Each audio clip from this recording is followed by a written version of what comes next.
Okay, earlier we wrote this simple program to display the list of even numbers between 1 to 10 using a for loop. And I told you during the slides that you can write the same code with for, while, or do while loop. So now I'm going to write the same program using a while loop. Okay, before we get started, I want to comment out this code. Okay, first let's declare a counter variable. So I is 0. While I is less than or equal to 10. Now our condition. We display I on the console if it's an even number. And here we need to increment I by 1. So this is the exact same code, but written using a while loop. Now in this case, I prefer to use a for loop for this scenario, because typically we use the for loop when we know the number of times we would like to do an iteration. So it's cleaner to declare that counter variable like I when we are declaring the for block, as opposed to outside the while loop as we have here. Okay, now you might be wondering, when do we use the while loop? Well, there is no hard and fast rule, but typically it's better to use a while loop when you don't know ahead of time how many times you're going to do an iteration. Let me show you an example here. So first, let me clean up this code. We want to write a simple echo program.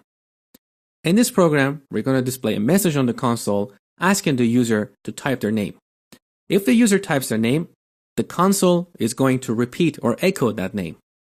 But if the user simply presses enter without typing a name, the program is going to terminate.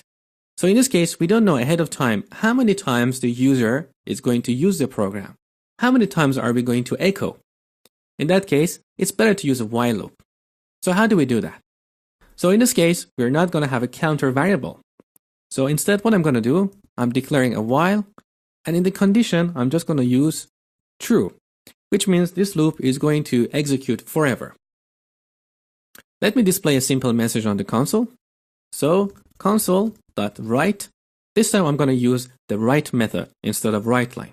The difference is the cursor is going to be on the same line. We're not going to have a line break. So type your name. Let me run this program and see what happens.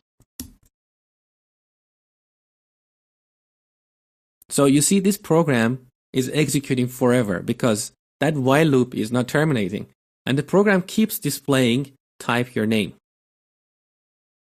So let me terminate this. So at this point, we need to read something from the console.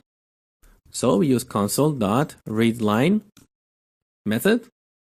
And this method, take a look at its signature. So I remove the parentheses. I open it again. Look at the tooltip. This method returns a string. So we can store the result in a string, call it input. Now, if the user simply presses enter and do not type a name, that input is going to be an empty string. And if that's the case, it's the time to jump out of the loop. So, to check if a string is empty, we often use string.isNull or white space method. This method expects a string and returns a Boolean value. So if input is null or white space, then this condition is true, and then at this point, we're going to break. And with break, we jump out of a loop. Otherwise, if that does not happen, we want to echo the name. So console.writeLine echo, and now we're going to append the input here. Let's run this application.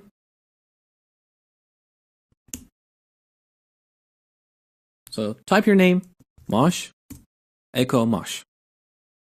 Note that the program continues execution. So this time I type John, and it echoes John. Now this time I'm going to press enter, and the program terminated. One of the questions beginners ask me is, how does this press any key to continue appear here? I didn't write any code for that. When you run your application using Control and F5, by default, when the application terminates, the console displays that message for you. Okay, now I'm going to change this program a little bit so we can learn about the continue keyword. So what I'm going to do here is I'm going to apply a not operator here. So if the input is not null or white space, in that case, we want to echo it, right? So let's not worry about this break. I'm going to move this console to the right line here. Now I'm going to put that break here. So what do you think is going to happen now? When we run the application, first we get this message, type your name. We type a name. Of course, it's not null or white space. We're going to get an echo, but then we get to this statement and that causes the loop to terminate. So this program is going to execute only once. How can we change this so it can behave like before? That's when we use the continue keyword. So I'm going to put the continue here and let me explain what happens. So at this point, after we echo the name, when the program sees this continue, instead of continuing here, it's going to continue to the beginning of the loop. So we get back here and the condition is true. So the loop continues to execute. Let's run the program. Type your name, Mosh. The loop is continuing. Type your name, John. Now this time just press enter and the loop terminates. So as you saw, we can write the same program in different ways. Sometimes you may apply a not operator and because of that you may have to use the break or continue. Which one is right, which one is wrong? There is really no right or wrong. You need to do your own judgment. Which code is more readable and more understandable?